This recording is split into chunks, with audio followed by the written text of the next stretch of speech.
evening, viewers. Children and smartphones today are almost inseparable. Social media is no longer just entertainment, it's embedded in our everyday lives. Facebook, Instagram, Reels and Shorts are now literally at our fingertips. And somewhere along the way, endless scrolling has now become the new normal. To confront this growing concern, Australia has implemented a social media ban. Children under 16 are now banned from using major social media platforms, including TikTok, X, Facebook, Instagram, Snapchat, YouTube, and Threads. No new accounts, existing profiles shut down. It's the first ban of its kind anywhere in the world, and it's being closely watched by the governments everywhere. Which brings us to the big question.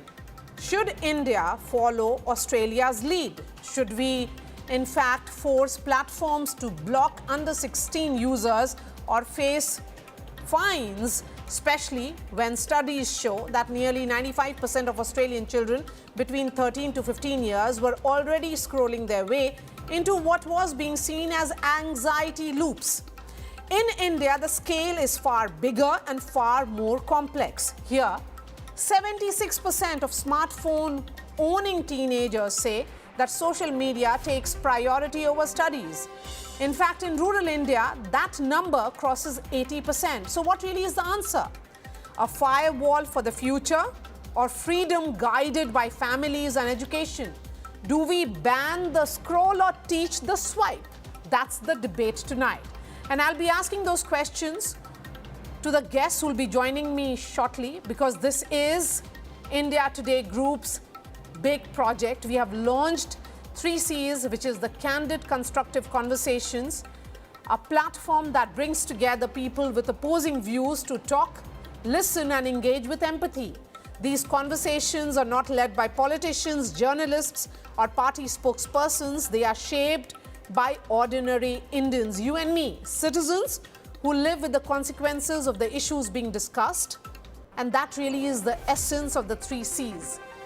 Real voices, real experiences, and real conversations. Because, ladies and gentlemen, India needs dialogue, not just debates, because disagreements doesn't have to mean disrespect. And because behind every opinion, there is a story. First up, listen to this conversation, which is now up on our YouTube channels, and then I bring in the guests.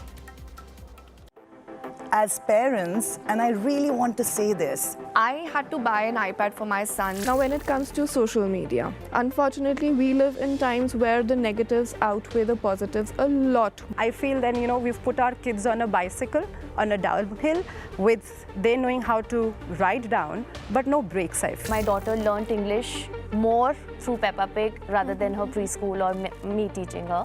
The play-based childhood has completely vanished. Unfortunately, this world is a reality.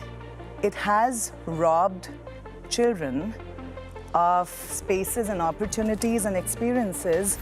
Obviously, yes, you would see some negative comments. It is again a way how you embrace it. How much ever we want for the world to slow down, for the technology to slow down, or our children to be technology-free or screen-free, it's almost impossible, let's face it. So we might as well embrace it in a regulated, moderated way.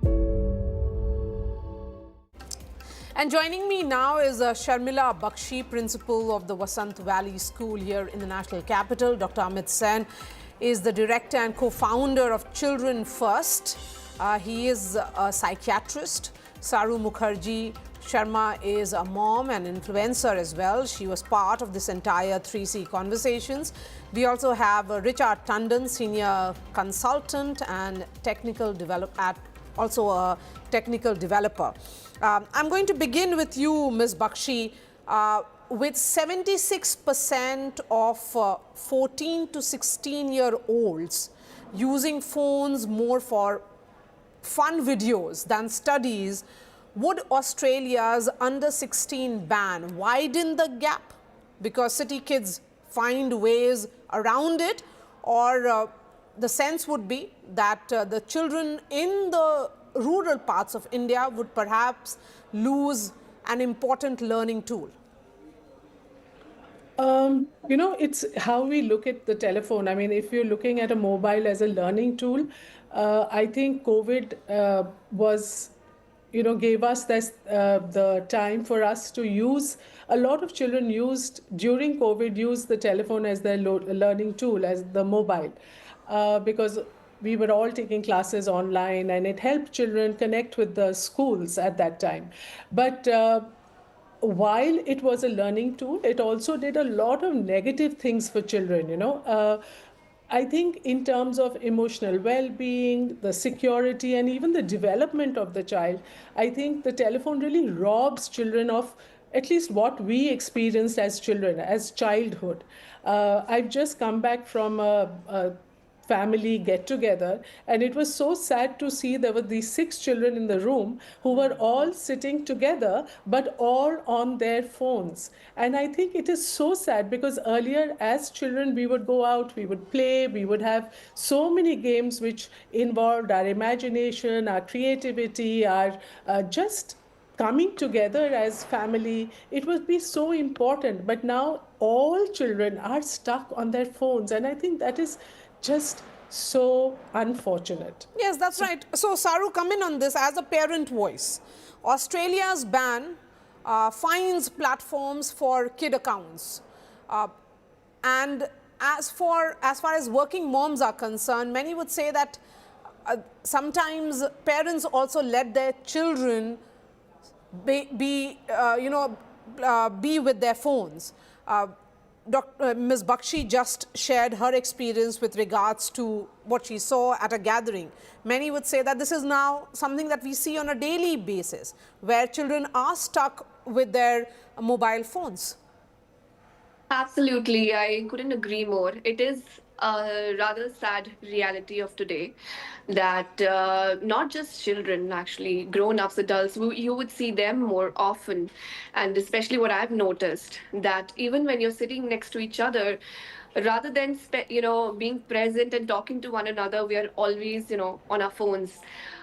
So I do tend to have these conversations at my place very, very often, and I make sure that at least when we're sitting together, we are actually being the right role model, because I feel like uh, we as parents need to lead with example.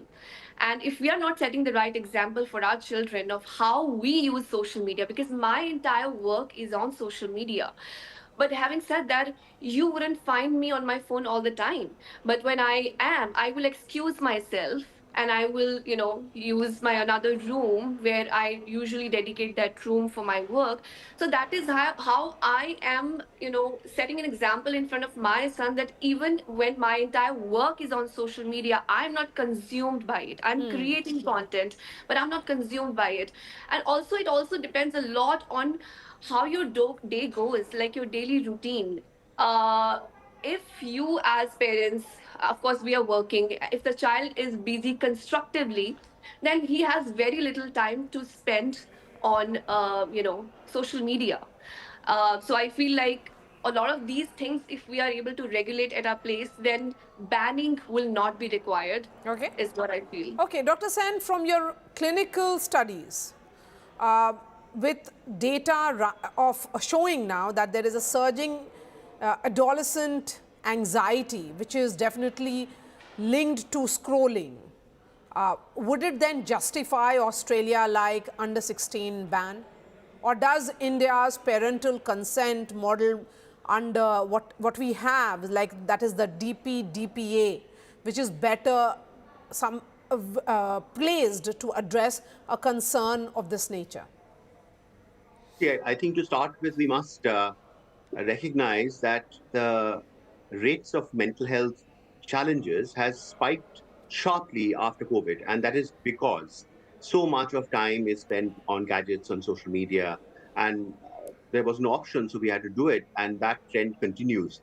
And there is during COVID times there was a 5-fold increase in symptoms of depression, anxiety, substance misuse, self-harm, including suicide. We've not seen as many suicides in the last 20 years as we have seen in the last 2. So it's shocking, it's alarming, and I have no doubt. And in our practice also, we see this over and over again. And there are newer studies which are coming up, which some say there's a 50% increase in mental health disorders. And they attribute largely that to the lifestyle and the things that have happened post-COVID to children and young people.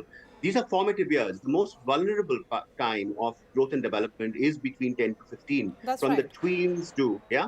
And that is the time when children are wanting to explore the world, but they're equally vulnerable. They're gullible.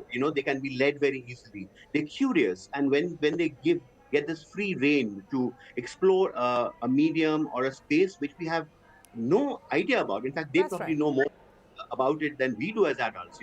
So to say that adults will control it and supervise it is really putting our heads in the sand and not even realizing what kids are capable of doing. If they're given this free reign, they can go berserk in the social media. And besides, of course, the bullying, the trolling, having to fit in, exploitation and abuse is such a major issue. So Yes. children are constantly stretching themselves to fit in and to belong. Okay. And that takes a huge toll on their Yes. mental health. So, Richa, uh, as a tech expert, what do you think is best? School lessons, parental control, or full ban, which stops phones from changing childhood? Thank you. As I had already shared in the video also, I would like to maintain that the only solution to this problem is a delay. We have to delay giving phones to our children. We have to delay their social media accounts. And the reason being that, as Saru mentioned, that we can have a supervised parent. I mean, as parents we have to supervise, and moderation is the key. But we are talking of families who are not so maybe literate, or who do not have that kind of an exposure or understanding, and they don't have the time for that moderation. So we are talking, not just talking of families who are working in cities and metros. We are also talking of a very, very large population of children who are in the rural areas, who have absolutely no idea of what they're watching on social media.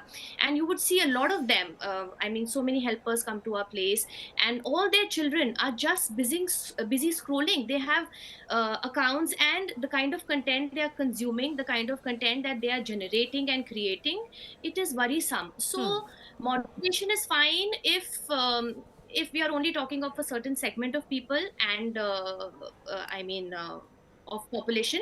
But when we are talking of it at a larger scale, compared to the entire population of India, I think the majority is rural, and they have absolutely no idea on how to check this, how to moderate Okay, so this. then what is the role of the school here, Ms. Bakshi? Should schools teach safe use first for teens who perhaps own phones by 14 or 15 or 16? Definitely. I think there is a lot of education that needs to be done both for the parents and for the children. And I think just getting children offline, making them see how life is so valuable and so interesting outside your telephones and outside the social media. I mean, that going out to play with a friend is much more entertaining and a lot of fun, rather than being stuck to your phone and scrolling. I believe average person who scrolls is about 5 kilometers with your thumb, and that is so wrong for a child to do. And I think with children, they actually are praised on social media. They get addicted to content. They are watching things which adults have no control over. They are they also have this completely distorted sense of reality, which is because they have influencers, they have who are using filters. So their understanding of themselves is so flawed, because they are always mirroring themselves on people who are not real in life. Yes. So, and it's interesting that my sister got an email from my nephew's teacher, who said that the family should allow a phone for him because he's 14, doesn't have a phone, doesn't carry a phone to school, because that's an important learning tool. Of course, they live in Pennsylvania, so maybe they have different standards. But the larger issue here is also, Saru, of reels, fueling aspirations, but it is also exposing divides. Should we push family-guided apps then over bans than, so that the kids who are in urban pockets don't get time to perhaps dodge via proxies, because moms become powerless then? Absolutely. If that is something can be done, the family guided devices or apps, that would be great. But like she rightly said, that the problem, because we have these conversations very often in our environment about what kind of impact it has on children's mental health, and how it, like ma'am rightly said, that it's distorting their version of reality, and it is sadly very very true. Now we may have these conversations and our children can be aware, but the larger part of the society, I guess school has major role to play there of how they are educated, how teachers have these conversations with those children and their parents. Because see, I mean, what when we're talking about banning, basically you won't be a child below the age of I don't know 16 may not be able to create an account. There's only one setting, I guess, that needs to be done. But the problem is that I have an account, and if I'm handing my phone to my son, then the entire purpose is defeated. So that doesn't really solve the purpose. I have a cousin who lives in Australia, and they say that children, most of the children, are already still using, social Yes. media over there despite the ban. So So it I is feel not like, really enforced. yeah, Not really absolutely. enforced. So, Richa, can verifiable age gates and design curbs be put in place where the role of big techs comes into? Because they have to make their tools, their apps place sensitive or geographical, culturally sensitive to a particular geography.